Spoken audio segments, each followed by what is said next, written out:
الحمد لله نحمده ونستعينه ونستغفره ونعوذ بالله من شرور أنفسنا ومن سيئات أعمالنا من يهده الله فلا مضل له ومن يضلل فلا هادي له وأشهد أن لا إله إلا الله وحده لا شريك له وأشهد أن محمدا عبده ورسوله يا أيها الذين آمنوا اتقوا الله حق تقاته ولا تموتن إلا وأنتم مسلمون يا أيها الناس اتقوا ربكم الذي خلقكم من نفس واحدة وخلق منها زوجها وبث منهما رجالا كثيرا ونساء واتقوا الله الذي تساءلون به والأرحام إن الله كان عليكم رقيبا يا أيها الذين آمنوا اتقوا الله وقولوا قولا سديدا يصلح لكم أعمالكم ويغفر لكم ذنوبكم ومن يطع الله ورسوله فقد فاز فوزا عظيما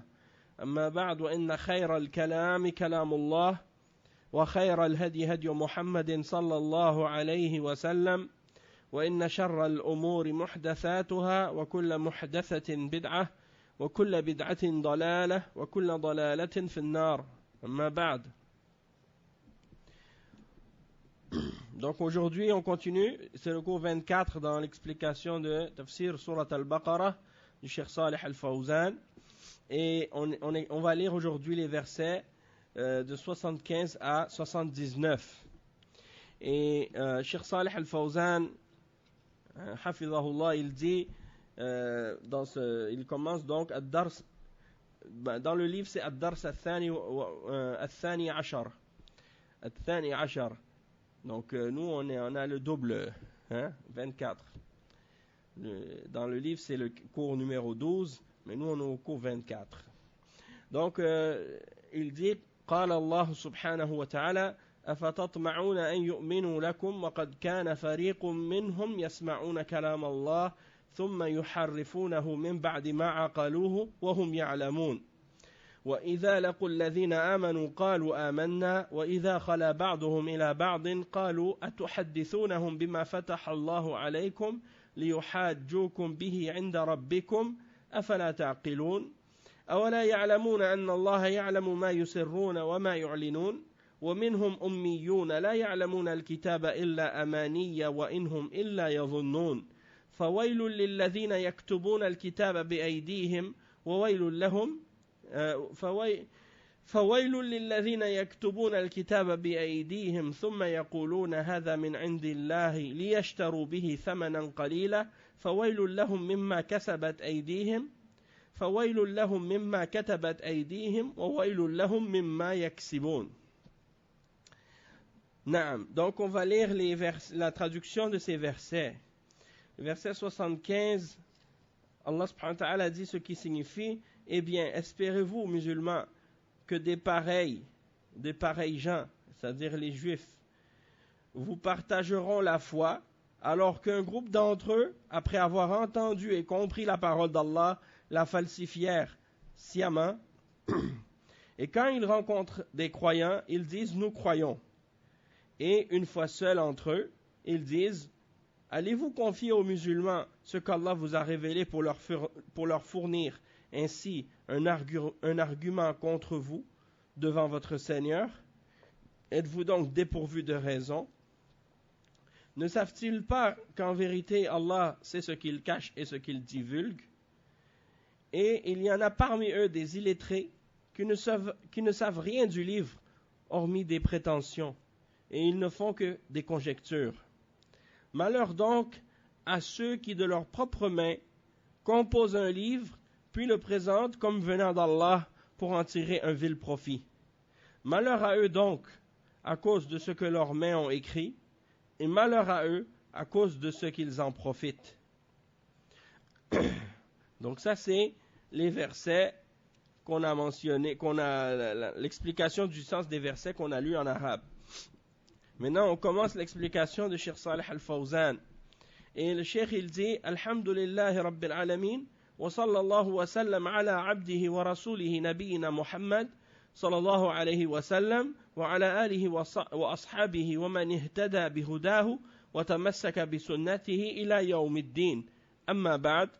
هذه الآيات ذكرها الله سبحانه وتعالى خطابا للمؤمنين في هذه الأمة أمة محمد صلى الله عليه وسلم يقطع فيها طمعهم من أهل الكتاب أن يؤمنوا أهل الكتاب بنبيهم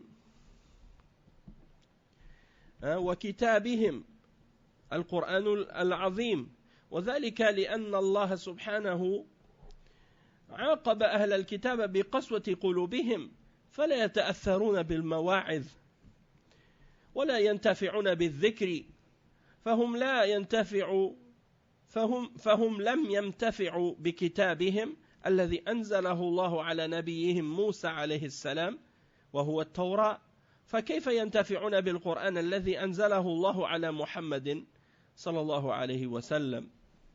Donc le cheikh il commence son explication en disant louange à Allah, le Seigneur des mondes, et salut et bénédiction sur le prophète Mohammed sallallahu alayhi wa sallam, son serviteur et son messager, notre prophète Mohammed, et sur sa famille, ses compagnons, et tous ceux qui ont suivi sa guidance et qui s'est accroché à sa sunna jusqu'au jour de la résurrection, au jour de la rétribution.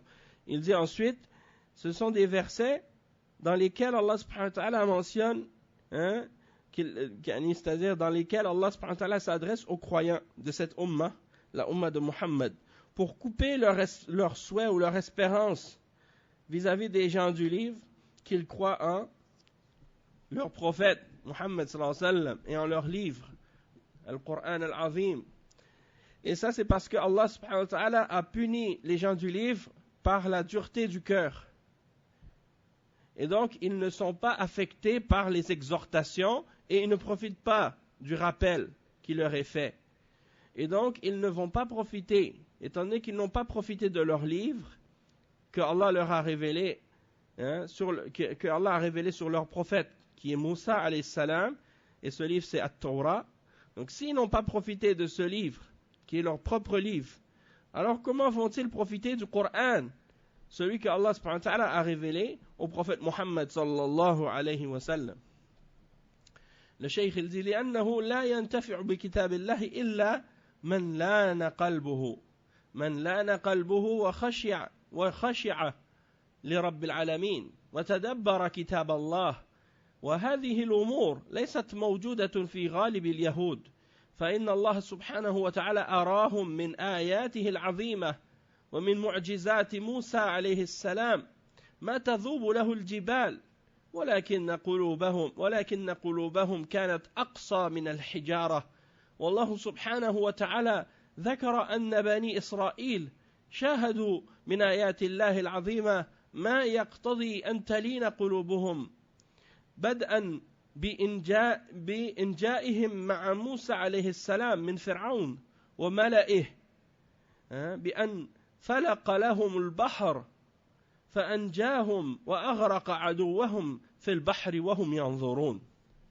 Donc le cheikh il explique que pourquoi? Parce qu'il dit du fait qu'ils ne profitent pas de la révélation du prophète Mohammed sallallahu alayhi wa sallam, comme ils n'ont pas profité de leur propre livre.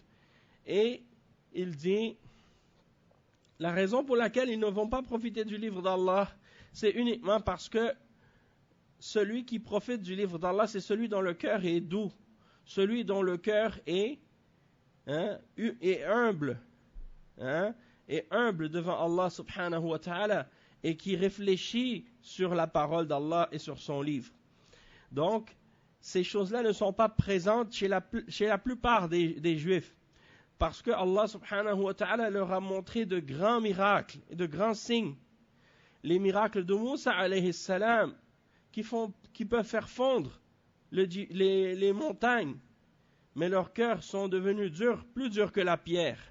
Et Allah subhanahu wa ta'ala a mentionné à propos de Bani Israël qu'ils ont vu des grands miracles d'Allah subhanahu wa ta'ala qui impliquent que leur cœur devrait être adouci, et devait devenir plus doux devant les miracles que Allah subhanahu wa ta'ala leur a montrés. Par exemple, le fait que Allah subhanahu wa ta'ala les a sauvés ainsi que Moussa alayhi salam de Pharaon et de ses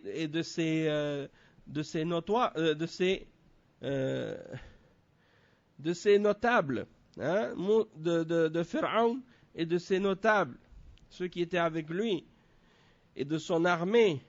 Et donc il a fendu la mer, hein, pour faire passer Bani Israël à travers la mer Rouge.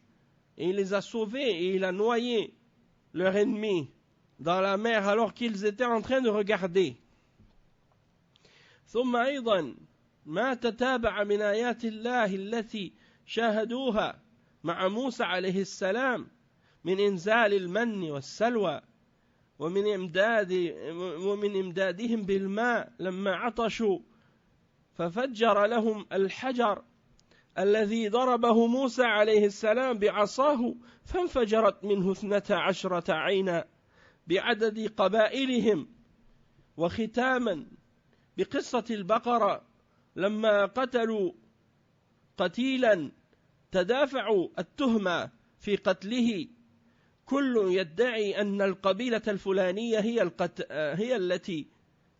هي التي قتلته وكتموا الحق في ذلك فأمرهم الله أن يذبحوا بقرة فذبحوها بعد لؤي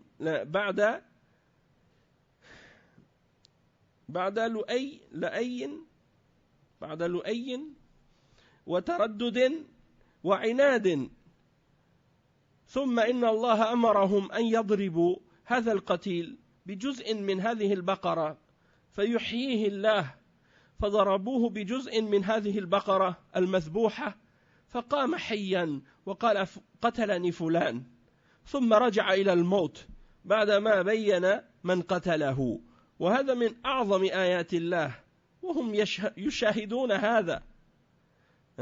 Donc le cheikh il explique, il dit, puis ensuite les signes d'Allah se sont suivis les uns après les autres et eux ils ont été témoins de ces signes avec Moussa alayhi salam qui a fait descendre la manne du ciel, hein, pour qu'ils puissent manger al-manna wa salwa. Et ensuite quand ils avaient soif, Moussa alayhi salam il a frappé avec son bâton un rocher et il y a 12 sources d'eau qui sont sorties de ce rocher, une pour chacune des tribus de Bani Israël.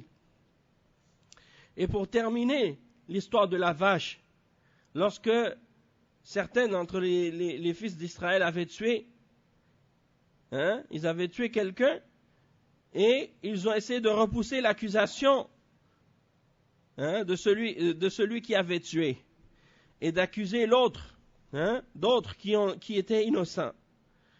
Et chaque tribu accusait l'autre que c'était l'autre qui était la coupable et que c'était l'autre qui avait tué. Et ils ont caché la vérité à ce sujet-là. Alors Allah subhanahu wa ta'ala leur a ordonné d'égorger une vache.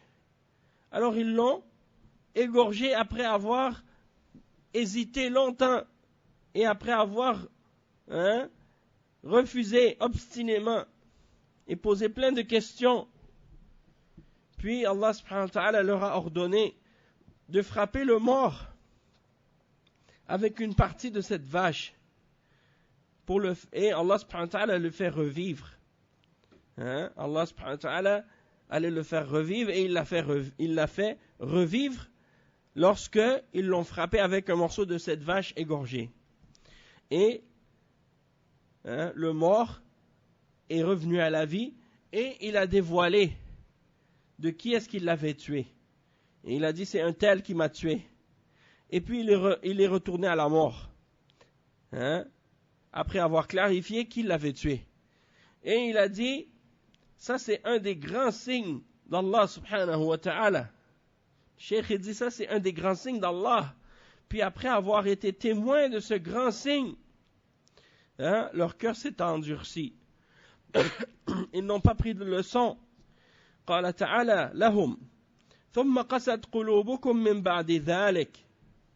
مع هذه الآية العظيمة والعبرة التي تلن قلوبهم لم تلن قلوبهم. بعد هذه الآية العظيمة والعبر لم تلن قلوبهم بل قست قلوبهم فهي كالحجارة أو أشد قسوة.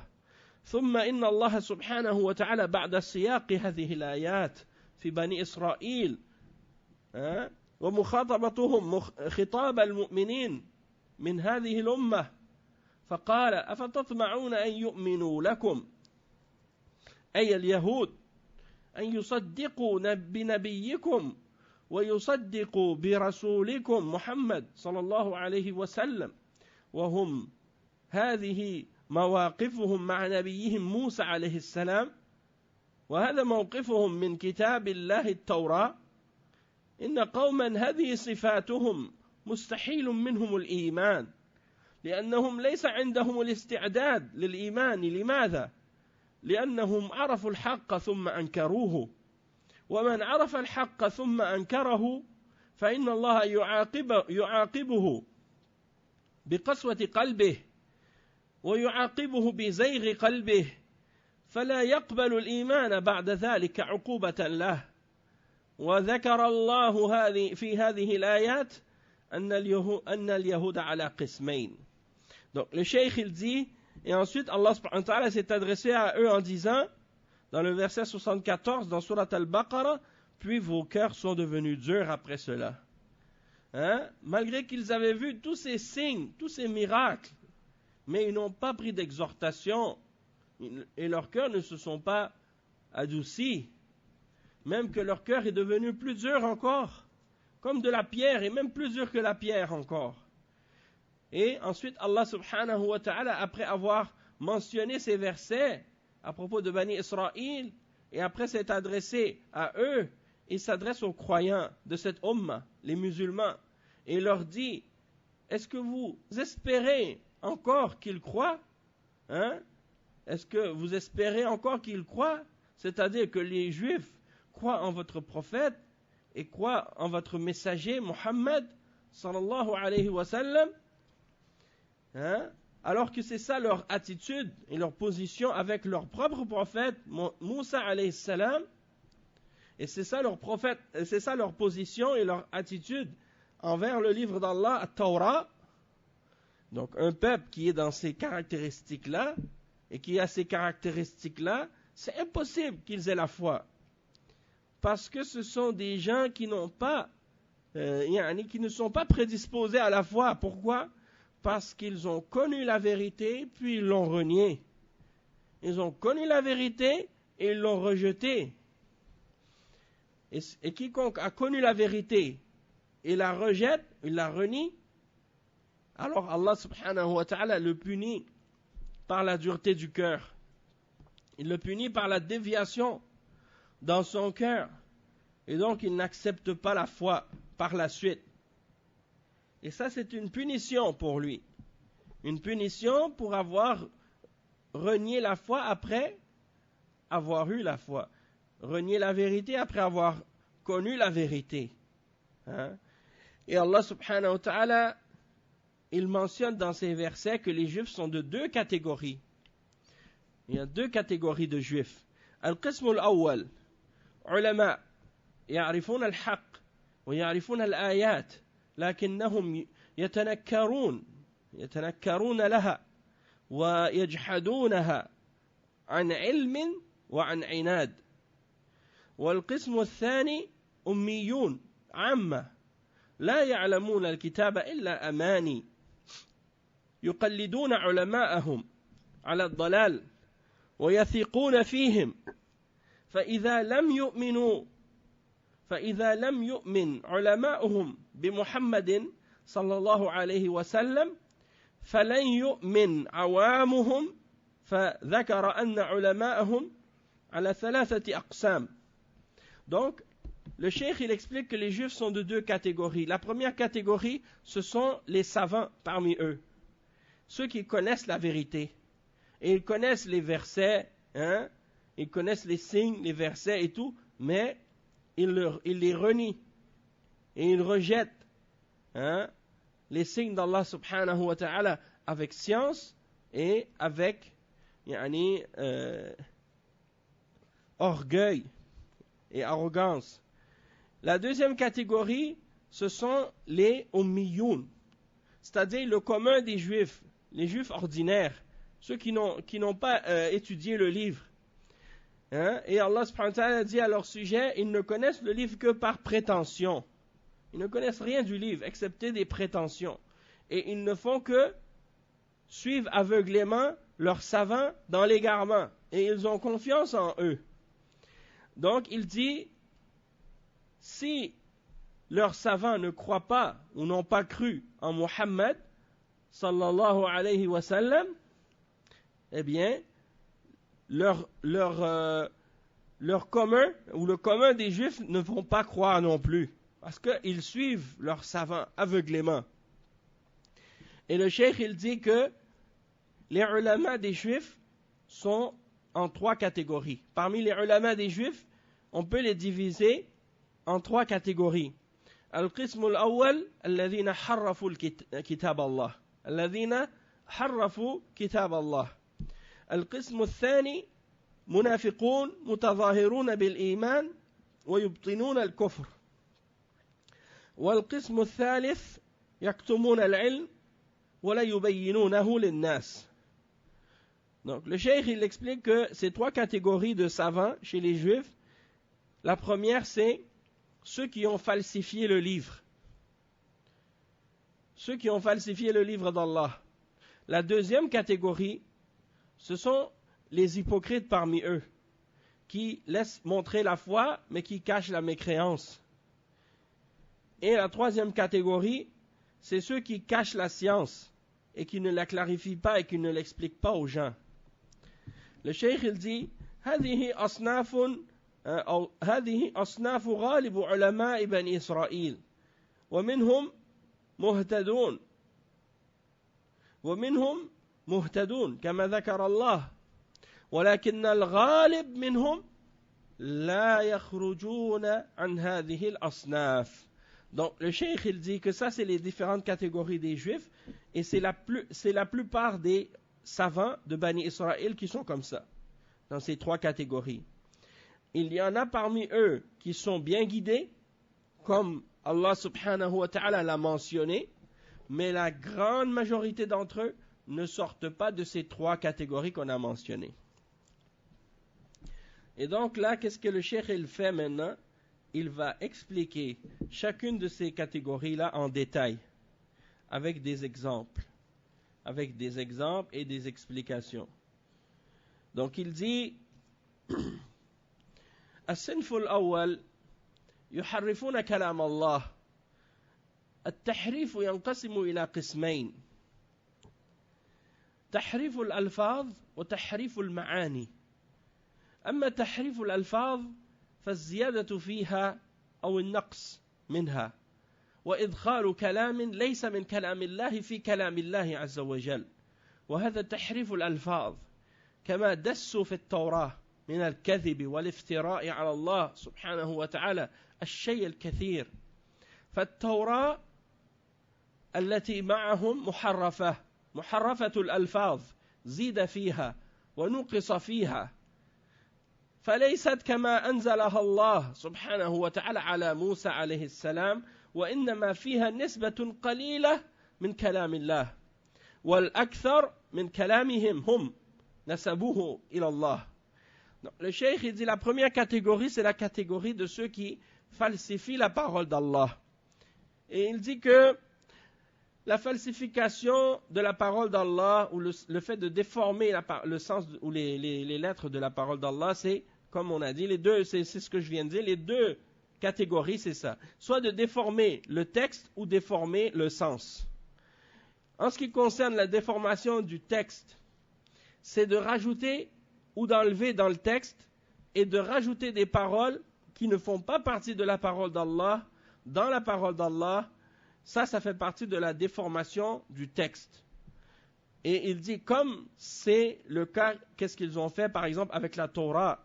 Ils y ont rajouté, ils y ont introduit des mensonges et des fabrications à propos d'Allah subhanahu wa ta'ala. Beaucoup d'exemples comme ça. Et la Torah qui est avec eux actuellement, elle est falsifiée. dans le texte, on a rajouté et on a enlevé dedans. Et donc, ce n'est plus la Torah que Allah avait révélée à Moussa alayhi salam. Il y a seulement une proportion très petite de la parole d'Allah.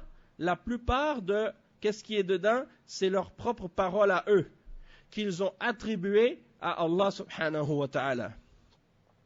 Le cheikh il dit فَإِن قُلْتَ كيف يقدرون على أن يحرفوا كلام الله فالجواب أن الله سبحانه وكل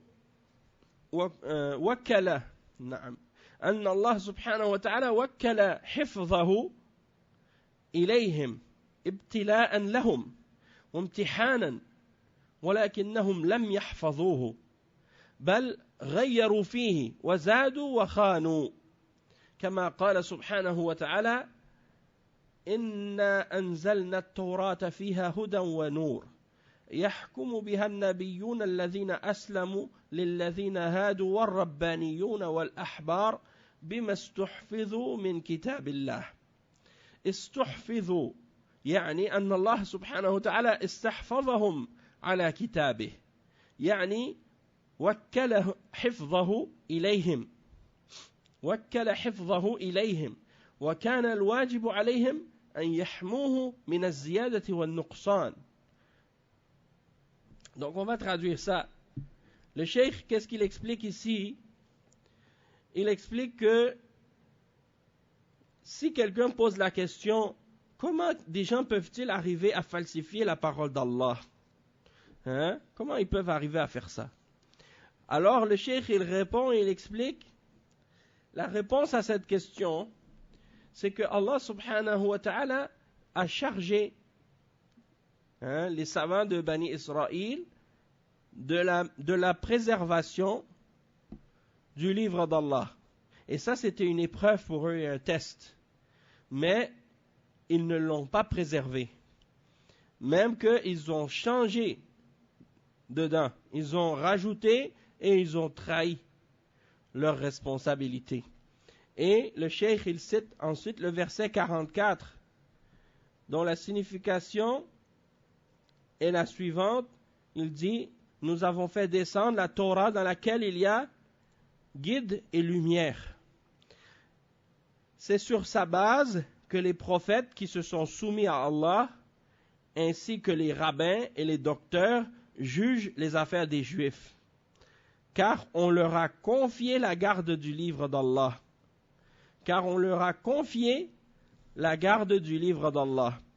Et donc, le cheikh, il explique que dans le verset, Allah subhanahu wa ta'ala dit bima stuhfidhu. Stuhfidhu, c'est-à-dire on leur a confié de le préserver. C'était à eux de le préserver. C'était leur responsabilité. Allah subhanahu wa ta'ala les a chargés de ça.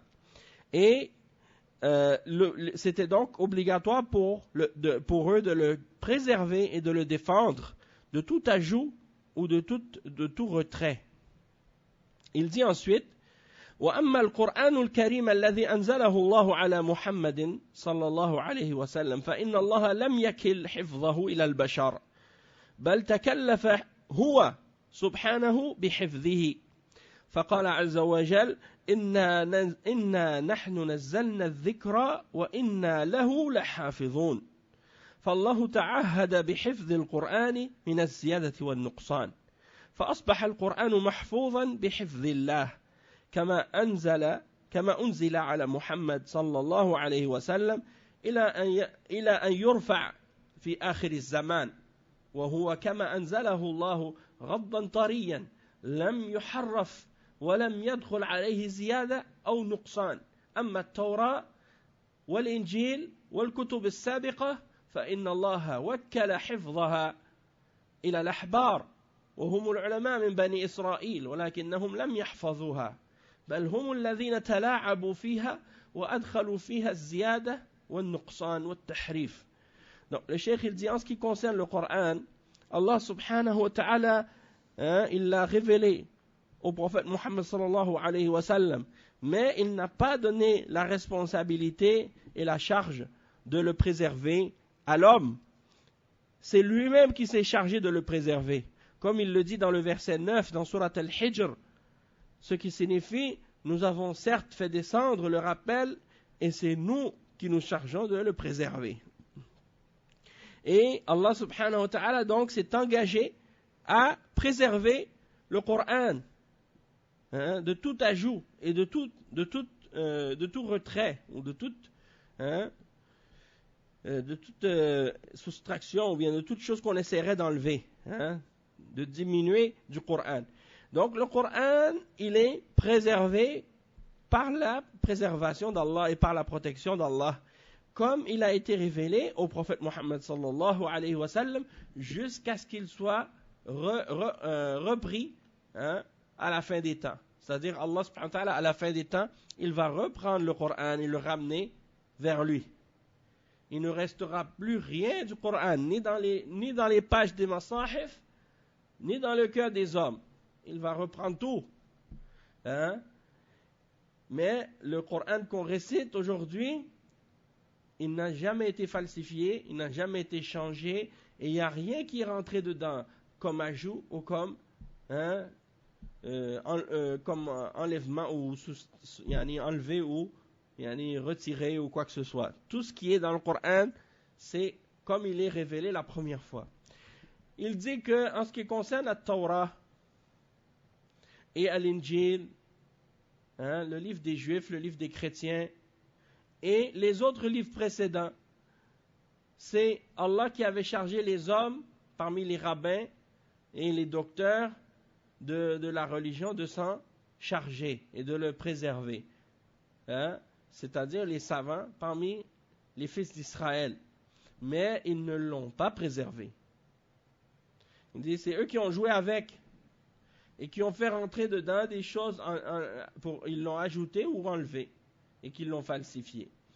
Le cheikh il dit ensuite والنوع الثاني يعني من التحريف تحريف المعنى وذلك بأن يفسر كلام الله بغير معناه الصحيح فيفسر بمعان أخرى لم يردها الله سبحانه وتعالى وهذا وقع من بني إسرائيل ووقع من هذه الأمة أيضا ففيهم من فسر كلام الله بغير معناه وحرف معناه مثل تحريف الجهمية والمعتزلة والأشاعرة والفرق الضالة التي تفسر القرآن على حسب مذاهبها وأهوائها وأذواقها والإلحاد في آيات الله سبحانه وتعالى قال تعالى إن الذين يلحدون في آياتنا لا يخفون علينا يعني يلحدون يعني يفسرونها بغير معانيها يقولون للناس هذا تفسير القرآن هذا تفسير السنة وهم كاذبون في هذا كما كان أهل الكتاب الذين قال الله فيهم وقد كان فريق منهم يسمعون كلام الله أي التوراة والإنجيل ويتدارسونهما ثم يدخلون عليهما التحريف والعياذ بالله.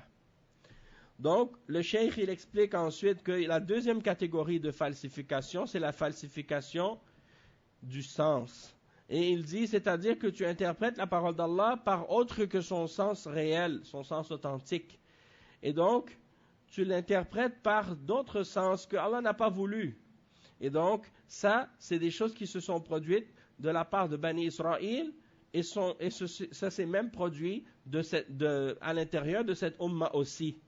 Parce qu'il y en a qui interprètent la parole d'Allah par autre que sa vraie signification, et ils cherchent à falsifier le sens du Coran et de la Sunna. Comme par exemple, les exemples des falsifications des Jahmiyyah, des Mu'tazila et des Asha'ira, et d'autres sectes également, qui interprètent le Coran selon leur voix, selon leur passion, selon leur goût, et qui déforment le sens des versets d'Allah subhanahu wa ta'ala. Et Allah subhanahu wa ta'ala dit dans le verset 40 dans Surat Fussilat, ce qui signifie et ceux qui dénaturent nos versets, ils ne nous échappent pas. Ils ne nous échappent pas. C'est-à-dire, on sait exactement qui ils sont et qu'est-ce qu'ils font. Et Allah subhanahu wa ta'ala, donc il a mentionné ça à leur sujet et il dit, le cheikh, que yulhidoun, hein, qui vient de al-ilhad, c'est d'interpréter les versets d'Allah par autre que leur réelle signification. Hein, de déformer, de changer, de dénaturer le vrai sens de la parole d'Allah. Et donc ils disent aux gens, ceci est l'interprétation du Coran, ceci est l'interprétation de la Sunna, alors qu'ils sont en train de mentir à ce sujet-là. Et comme Allah subhanahu wa ta'ala a mentionné dans le Coran à propos des gens du livre, ceux à propos de qui Allah subhanahu wa ta'ala a dit, et un groupe d'entre eux entendait la parole d'Allah. وَقَدْ كَانَ فَرِيقٌ مِّنْهُمْ يَسْمَعُونَ كَلَامَ اللَّهِ ثُمَّ يُحَرِّفُونَهُ مِنْ بَعْدِ مَا عَقَلُوهُ وَهُمْ يَعْلَمُونَ. Puis, ils le falsifient, ils le déforment, après l'avoir compris alors qu'ils savent. C'est-à-dire la Torah ou l'Injil. La Torah, l'Évangile, ils les étudiaient, puis ils faisaient rentrer dedans des choses qui ne faisaient pas partie de ça. Et ils le falsifiaient. Et donc le cheikh il dit ensuite, فالتوراة الآن مشحونة بالأكاذيب والإنجيل مشحون بالأكاذيب الباطلة التي نسبوها إلى الله عز وجل وذلك لقسوة قلوبهم والعياذ بالله كما قال الله سبحانه وتعالى فبما نقضهم ميثاقهم لعناهم وجعلناه قلوبهم قاسية يحرفون الكلمة عن مواضعه فهذا نتيجة لقسوة قلوبهم ثم قست قلوبكم من بعد ذلك فهي كالحجارة أو أشد قسوة وإن من الحجارة لما يتفجر منه الأنهار وإن منها لما يشقق فيخرج منه الماء وإن منها لما يهبط من خشية الله وما الله بغافل عما تعملون. Donc le cheikh il explique que la Torah maintenant il est rempli de mensonges et la même chose pour l'Injil, il est chargé de mensonges et de fausseté et qu'ils ont attribué à Allah toutes sortes de choses fausses. Et tout ça, c'est à cause de la dureté de leur cœur. Wal'iyadhu billah. Comme Allah subhanahu wa ta'ala le dit dans le verset 13, dans Surat Al-Ma'idah, ce qui signifie, et parce qu'ils ont brisé leur engagement, parce qu'ils ont brisé leur pacte avec Allah, nous les avons maudits et nous avons mis de la dureté dans leur cœur. Et comme résultat de ça, ils déforment la parole d'Allah de son sens. يحرفون الكلمة عن مواضعه. Et ça c'est le résultat de la dureté du cœur. Comme on a lu dans les versets précédents au dernier cours, lorsque Allah subhanahu wa ta'ala dit, puis vos cœurs sont devenus durs après cela. Et donc elles sont comme la pierre ou même plus dures encore. Parce qu'il y a des pierres dont jaillissent les ruisseaux. Et il y en a d'autres qui se fendent et qui laissent jaillir de l'eau, passer l'eau à travers. Et il y en a d'autres qui se fendent par crainte d'Allah. Et Allah n'est pas indifférent ni insouciant de ce que vous faites. ثم قال بعد ذلك قال بعدها أفتطمعون أن يؤمنوا لكم يعني الذين هذه قسوتهم أقصى من الحجارة هل تطمعون في إيمانهم؟ هذا بعيد وذلك لأن اليهود كانوا يسكنون في المدينة قبل هجرة النبي صلى الله عليه وسلم وكانوا يسكنونها في الجاهلية ويقولون سيبعث نبي من هذه الأرض يكون مهاجره في المدينة لأنهم يجدون هذا في كتابهم فجاءوا إلى المدينة واستوطنوها ينتظرون بعثة هذا الرسول ليكونوا معه وليجاهدوا معه فلما بعث محمد صلى الله عليه وسلم رأوا أنه من العرب وكانوا يطمعون أن يكون من بني إسرائيل حسدوا العرب وكفروا بمحمد صلى الله عليه وسلم وهم يعلمون أنه رسول الله ولهذا قال أفتطمعون أن يؤمنوا لكم وهذه حالهم أبدا هذا محال وقد كان فريق منهم يسمعون كلام الله ثم يحرفونه من بعد ما عقلوه وهم يعلمون. ارتكبوا هذا الأمر عن علم وإصرار وعناد، لم يرتكبوه عن جهل وإنما ارتكبوه عن تعمد. Donc le cheikh il explique que ensuite Allah subhanahu wa ta'ala il dit, puis ensuite Allah il dit, est-ce que vous souhaitez qu'ils croient en votre religion, qu'ils croient en votre prophète, ceux dont Allah a décrit la dureté de leur cœur comme étant plus dur que des pierres, est-ce que vous souhaitez qu'ils aient la foi? Ça c'est quelque chose qui est impossible. Il dit pourquoi? Parce que les Juifs ils habitaient à Médine avant la hijra du prophète sallallahu alayhi wa sallam, et même dans la jahiliya, ils habitaient à Médine. Et ils disaient, il va y avoir un prophète qui va sortir, qui va apparaître de cette terre. Et il va venir émigrer dans cette ville, à Médine. Et ils savaient que c'était quelque chose qui allait se passer parce que c'était écrit dans leurs livres. Donc ils sont venus s'installer à Médine. Ils sont venus habiter là-bas en attendant que ce prophète soit sorti, qu'il vienne pour être avec lui, pour lutter avec lui, pour combattre avec lui.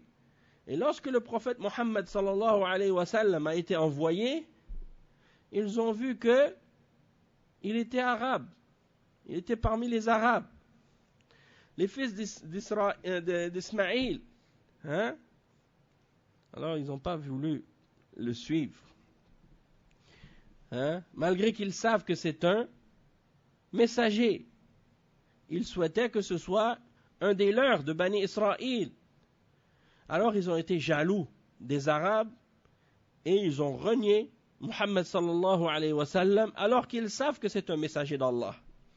Et c'est pour ça que Allah subhanahu wa ta'ala dit par la suite, souhaitez-vous qu'ils croient alors que c'est leur état qui est comme ça?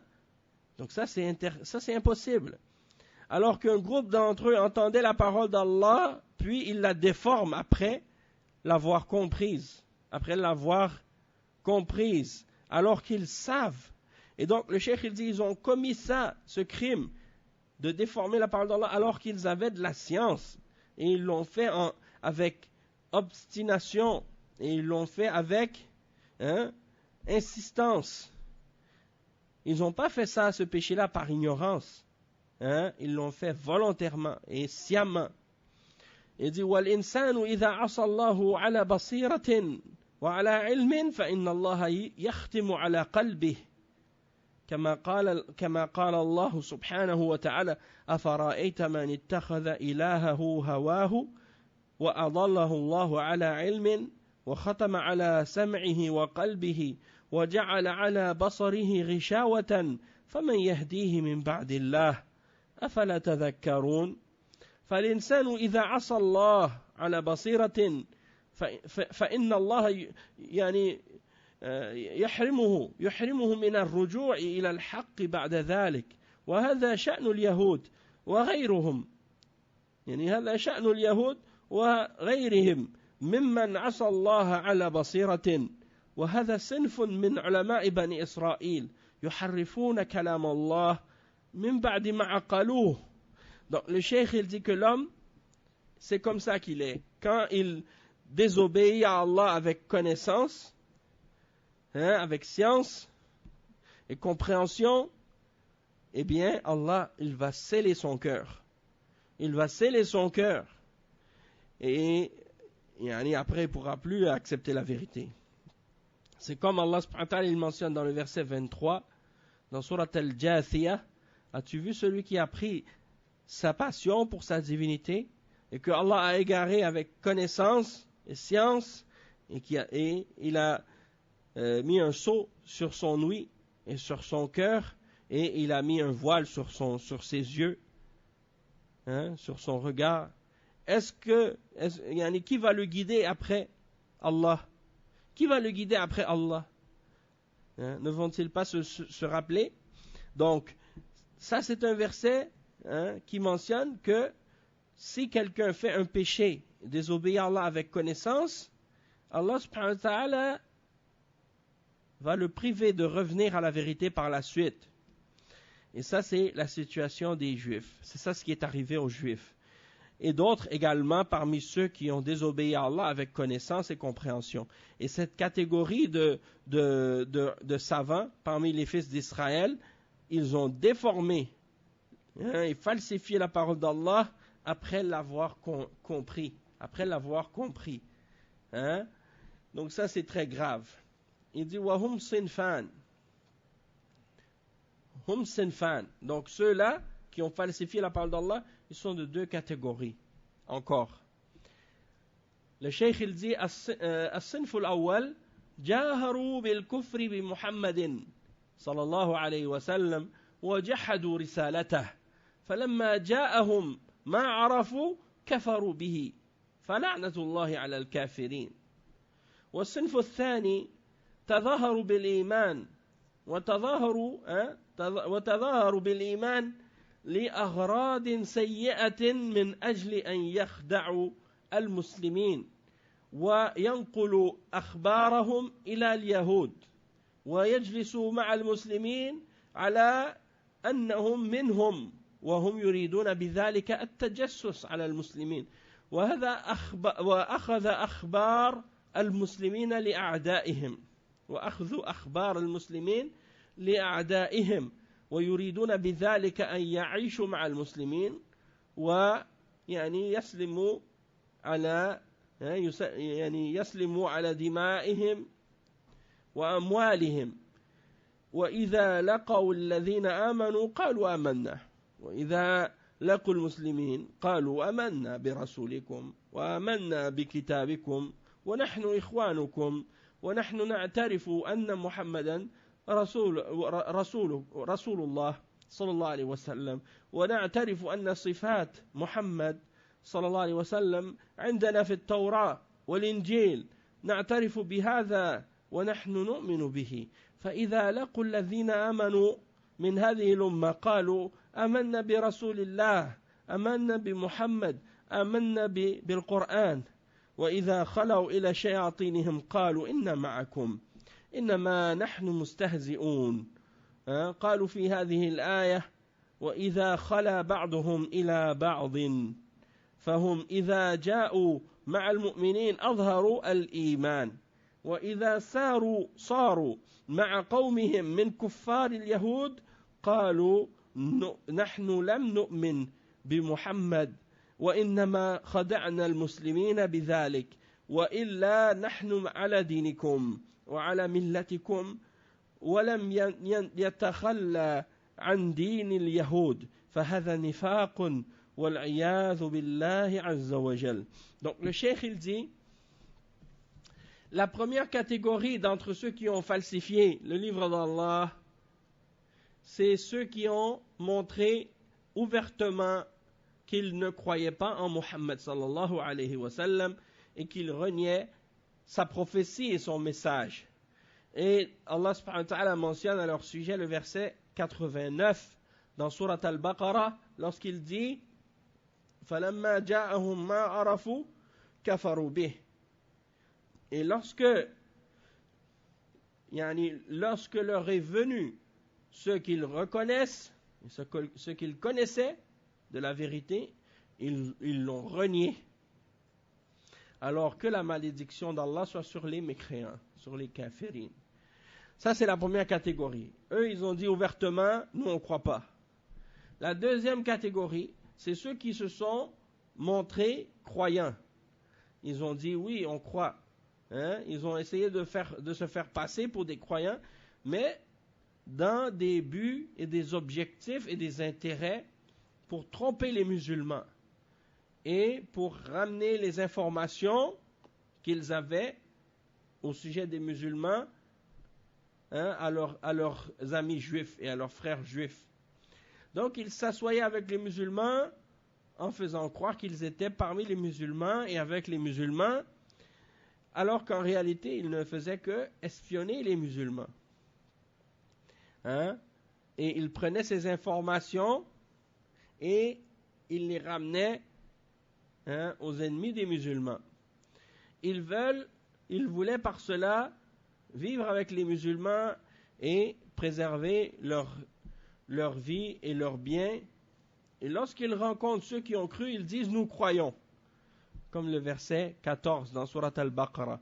Puis, donc, le cheikh il explique, il dit lorsqu'ils rencontrent les musulmans, ils disent oui, on croit en votre messager, on croit en votre livre, nous sommes vos frères, nous reconnaissons que Muhammad est le messager d'Allah, nous reconnaissons les caractéristiques de Muhammad qui sont présentes dans la Torah, dans l'Injil, et nous reconnaissons cela, et nous croyons en cela. Puis, lorsqu'ils rencontrent donc les croyants, ils disent ça. Ils disent nous croyons en le messager d'Allah, nous croyons en Muhammad sallallahu alayhi wa sallam, nous croyons en le Coran. Mais lorsqu'ils sont, comme Allah dit, et quand ils sont tout seuls avec leur diable, ils disent nous sommes avec vous, nous ne faisons que nous moquer d'eux, c'est-à-dire nous moquer des musulmans. Et donc le cheikh il dit, c'est-à-dire que lorsqu'ils sont tout seuls les uns avec les autres, ça c'est dans le verset parce que l'autre verset, quand ils sont avec leur diable, ça c'est au début de la Baqarah, le verset 14, tandis que maintenant, Allah subhanahu wa ta'ala il dit à propos des Juifs, et lorsqu'ils sont tout seuls les uns avec les autres, وَإِذَا خَلَى بَعْضُهُمْ إِلَى بَعْضٍ. Donc, lorsqu'ils viennent avec les croyants, ils montent la foi, et lorsqu'ils sont avec les gens de leur peuple, parmi les kuffars des Juifs, ils disent on n'a pas cru en Muhammad, on fait juste les tromper, on trompe les musulmans par cela, excepté que en réalité nous sommes sur votre religion, la religion juive, et nous sommes avec vous, nous n'avons pas quitté la religion juive. Ça c'est on fait semblant, et ça c'est du nifaq, wal'iyadhu billah. Beaucoup de juifs sont comme ça. Ils font semblant d'accepter une autre religion, mais en réalité, ils n'y croient pas vraiment. Mais ils le font pourquoi? Pour des intérêts de la dunya ou des choses comme ça. C'est comme je lisais une fois dans la biographie de Karl Marx. Karl Marx, c'était un juif de l'Allemagne. Et en fait, ses ancêtres sont des juifs, et même parmi eux, il y a beaucoup de rabbins. Et son père était le premier de sa famille, le père de Karl Marx, était le premier qui s'était converti au protestantisme pour pouvoir pratiquer une profession libérale. Parce que à l'époque, en Allemagne, un juif ne pouvait pas pratiquer, par exemple, le métier d'avocat, sauf si il était chrétien. Donc, il s'est converti au christianisme. Il y a beaucoup de gens comme ça, parmi les juifs, qui se convertissent juste pour des intérêts de la dunya. Alors qu'au fond, ils continuaient à croire au judaïsme, puis à être juifs. Et à l'époque du prophète Mohammed sallallahu alayhi wa sallam, c'était la même chose. Il y a eu beaucoup de juifs comme ça. Ils faisaient semblant de se convertir à l'islam, juste pour espionner les musulmans. Et aussi, même des fois, pour informer les mushrikines, les ennemis des musulmans, des secrets des musulmans. Ou bien, aussi, qu'est-ce qu'ils faisaient pour mettre des doutes dans le cœur des musulmans, parce que l'islam était une religion nouvelle pour eux, les mushrikines, ils ne connaissaient pas l'islam. Et ils savaient que les Juifs étaient un peuple qui ont reçu un livre. Donc, les Juifs regardaient les Juifs comme étant supérieurs d'une certaine façon à eux, parce qu'ils disaient, eux, c'est des gens qui ont le livre, déjà ils connaissent. Tandis que nous, on n'a pas eu de livre avant ça. Les Arabes, on n'avait pas reçu de livre avant ce livre-là. Alors, qu'est-ce qu'ils faisaient? Le matin, ils acceptaient l'islam, ils disaient oui, on croit. Puis, le soir, ils le reniaient. Ils disaient, ah non, on a entendu on l'a entendu, Mohammed, et puis on a vu que ce n'est pas un vrai prophète. Alors, ils reniaient l'islam le soir même. Alors, pour mettre des doutes dans le cœur des croyants, parmi les gens qui s'étaient convertis, parmi les Arabes, pour dire, ah, mais si c'est des gens qui ont reçu le livre, hein, et qu'ils acceptent l'islam, et qu'après ils sortent, ça veut dire que hein, ils ont plus de connaissances que nous, et donc on ne devrait pas suivre ce prophète. Hein, en voulant dire que ce n'est pas un vrai prophète. Donc ça, c'est les ruses hein, qu'on a trouvées chez les Juifs. Et ces versets-là sont dans le Baqarah, on va les voir plus tard, Inch'Allah. Donc le cheikh, il explique que ça, c'est de l'hypocrisie de leur part. Et il dit وَإِذَا خَلَى بَعْضُهُمْ إِلَى بَعْضٍ يعني خَلَوْا إِلَى الصِّنْفِ الْآخَرِ الَّذِينَ لَمْ يُنَافِقُوا قالوا أتحدثونهم بما فتح الله عليكم يعني في الآية الأخرى يقول سبحانه وقالت طائفة من أهل الكتاب آمنوا بالذي أنزل على الذين آمنوا وجه النهار واكفروا آخره لعلهم يرجعون وهذا من نفاقهم أيضا أنهم يدخلون في الإسلام ثم يتراجعون عنه من أجل أن يخدعوا المسلمين من أجل أن يقولوا ضعفاء الإيمان ما تركوا الإسلام إلا من أجل أنهم عرفوا أنه على غير حق لأنهم أهل كتاب وأهل معرفة فلو وجدوا في الإسلام خيرا ما تركوه لعلهم يرجعون يعني أن يرتد بعض المسلمين اقتداء بهم يقول الذين لم ينافقوا منهم للذين نافقوا أتحدثونهم يعني أتحدثون المسلمين بما فتح الله عليكم ليحاجوكم به عند ربكم معنى هذا أنهم يقولون كيف تخبرون المسلمين بما جرى لليهود من النكبات والعقوبات السابقة وتحدثون المسلمين بذلك بما فتح الله عليكم والفتح هنا معناه العقوبة كما قال تعالى حكاية عن نوح عليه السلام ربنا افتح بيننا وبين قومنا بالحق فنوح عليه السلام دعا على الكفار بالفتح وهو العقوبة والهلاك وقيل المعنى ما فتح الله عليكم بما عندكم من العلم بصفات محمد صلى الله عليه وسلم وأنه رسول الله صلى الله عليه وسلم وتخبرون المسلمين بذلك الواجب عليكم أن تكتموا هذا الشيء لا تظهروه فإنهم أنكروا عليهم إظهار ما عندهم من العلم بمحمد صلى الله عليه وسلم. Donc, le cheikh il explique justement qu'est-ce que je disais et il dit donc lorsqu'ils sont seuls les uns avec les autres, c'est-à-dire la catégorie de ceux qui ont été hypocrites se réunit avec la catégorie de ceux qui ont exprimé ouvertement leur mécréance. Lorsqu'ils se retrouvent, ils disent, ceux qui ont rejeté ouvertement ceux qui ont rejeté ouvertement la foi et l'islam, disent aux juifs qui sont hypocrites, أتحدثونهم بما فتح الله عليكم, c'est-à-dire, est-ce que vous leur dites, est-ce que vous leur parlez de ce que Allah subhanahu wa ta'ala il dit allez-vous confier aux musulmans ce qu'Allah vous a révélé pour leur fournir ainsi un argument contre vous devant votre Seigneur? Êtes-vous donc dépourvu de raison?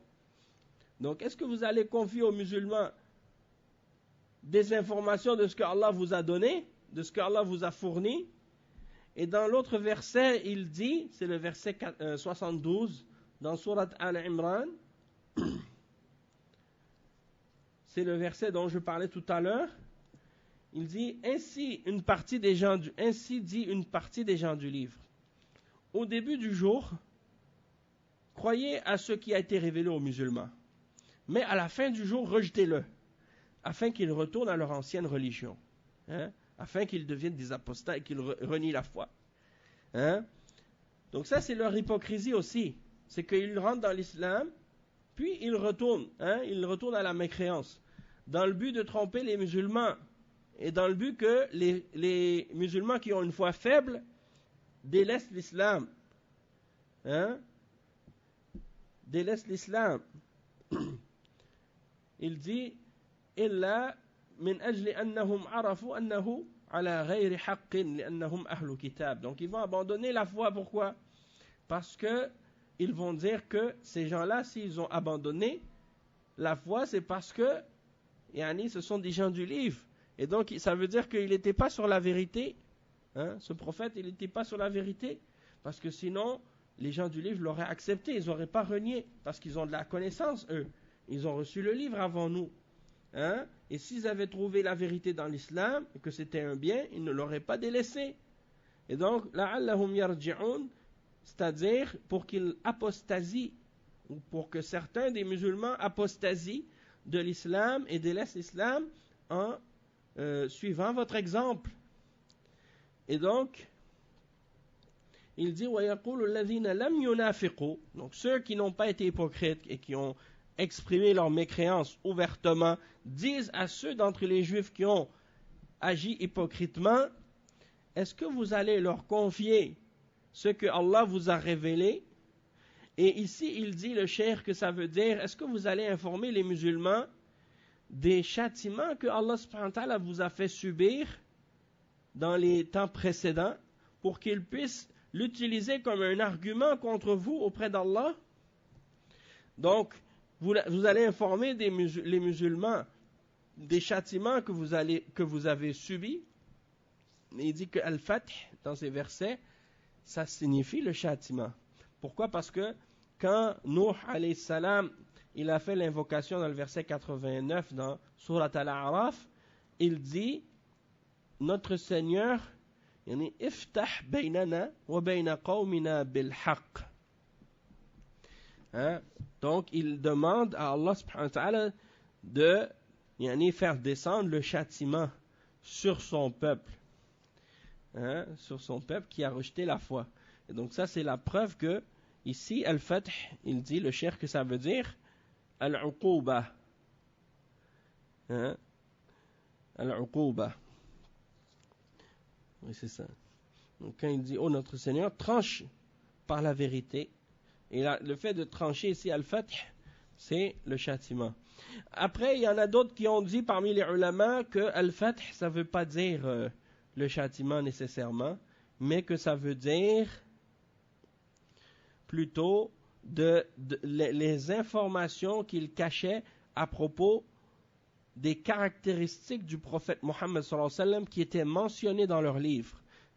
Donc, il disait aux hypocrites parmi les juifs, n'informez pas les musulmans des caractéristiques du prophète Mohammed sallallahu alayhi wa sallam qui sont mentionnées dans la Torah. Après ça, ils vont utiliser ça comme argument contre vous. Donc, il critiquait les juifs hypocrites d'avoir laissé paraître cette connaissance du prophète Mohammed sallallahu alayhi wa sallam. Donc, on va s'arrêter ici. Ou bien on peut continuer jusqu'à la fin du paragraphe et puis on expliquera par la suite. Demain, on continuera, Inch'Allah. Mais le cheikh, il dit, وَقَالَ تَعَالَى أَوَلَا يَعْلَمُونَ أَنَّ اللَّهَ يَعْلَمُ مَا يُسِرُّونَ وَمَا يُعْلِنُونَ وهذا الذي تحادثوا به في السر وأخفوه عن المسلمين الله عز وجل يعلمه ويطلع عليه وإن لم يطلع عليه المسلمون فالله عز وجل يطلع على السرائر ويطلع على ما في القلوب ويطلع على الخفايا فهم وإن استتروا عن المسلمين فإنهم لا يستترون عن الله سبحانه وتعالى لأن الله يعلم مكرهم وكيدهم كما قال سبحانه يستخفون من الناس ولا يستخفون من الله وهو معهم إذ يبيتون ما لا يرضى من القول وكان الله بما يعملون محيطا فمهما أخفيت ومهما كتمت فمهما أخفيت ومهما كتمت فإن الله يعلمه وسيظهره وسيفضح من اتصف بذلك والواجب على المؤمن أن يكون سره وعلانيته سواء يكون ظاهرا وباطنا صادقا في إيمانه وأن يخشى الله في السر والعلانية لأن الله مطلع عليه سبحانه وتعالى. Donc le cheikh il dit, Allah subhanahu wa ta'ala mentionne, ne savent-ils pas que Allah subhanahu wa ta'ala sait ce qu'ils cachent et ce qu'ils divulguent, ce qu'ils disent en secret et ce qu'ils disent ouvertement. Donc ceux qu'ils n'ont pas dit, ceux qu'ils ont dit en secret, Allah subhanahu wa ta'ala il le sait. Ils peuvent le cacher aux musulmans, mais Allah, ils ne peuvent pas lui cacher. Allah subhanahu wa ta'ala, lui, il est au courant de leurs secrets.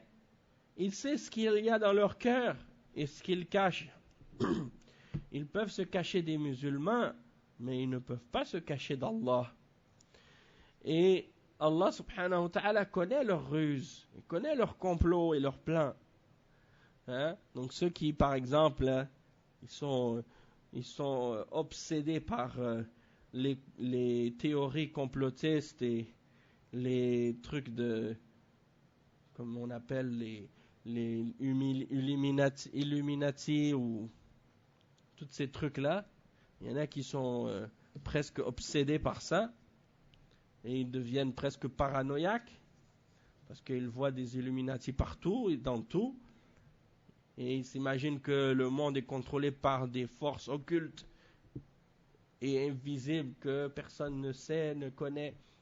Et c'est comme s'ils avaient oublié que c'est Allah Rabbul Alamin, que c'est Allah le Seigneur des mondes et le maître de tout et qui contrôle l'univers, pas les Illuminati. C'est Allah subhanahu wa ta'ala qui est le maître de l'univers, pas les Illuminati ou bien tous ces francs-maçons ou les autres kuffar qui complotent dans le noir et dans l'obscurité. Donc il faut mettre ta confiance en Allah et savoir que Allah subhanahu wa ta'ala il est au courant de tout ce qu'ils cachent, de tous leurs secrets, de tous leurs complots, de toutes leurs ruses. Et Allah subhanahu wa ta'ala il dit dans le verset 108, dans le verset 108 dans Surat An-Nisa, verset 108 dans Surat An-Nisa, il dit يستخفون من الناس ولا يستخفون من الله وهو معهم إذ يبيتون ما لا يرضى من القول. Ils cherchent à se cacher des gens, mais ils ne cherchent pas à se cacher d'Allah. Or, il est avec eux quand ils tiennent la nuit des paroles qu'il n'agrée pas, c'est-à-dire que Allah n'agrée pas. Et Allah ne cesse de cerner par sa science ce qu'ils font.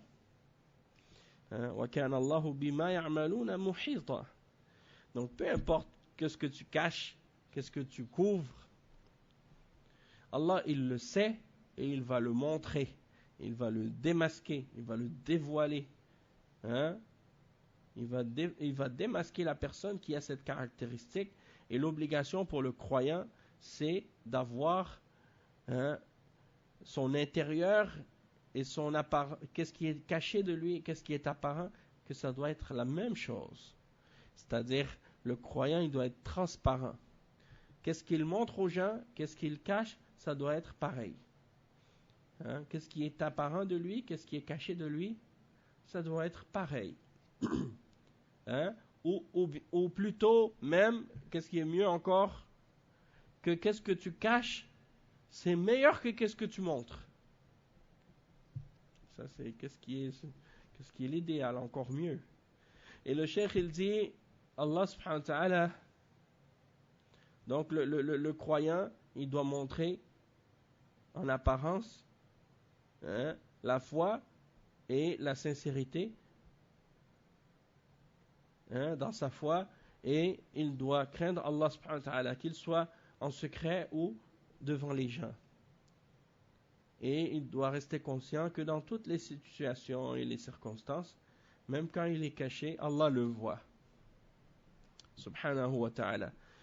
Donc on va s'arrêter ici pour aujourd'hui, et demain, Inch'Allah, on continuera la suite du tafsir de ces versets-là, Inch'Allah. سبحانك اللهم وبحمدك أشهد أن لا الحمد لله يهديكم الله ويصلح بالكم. سبحانك اللهم وبحمدك أشهد أن لا إله إلا أنت أستغفرك وأتوب إليك. وصلى الله وسلم على نبينا محمد وعلى آله وصحبه أجمعين. والسلام عليكم ورحمة الله وبركاته.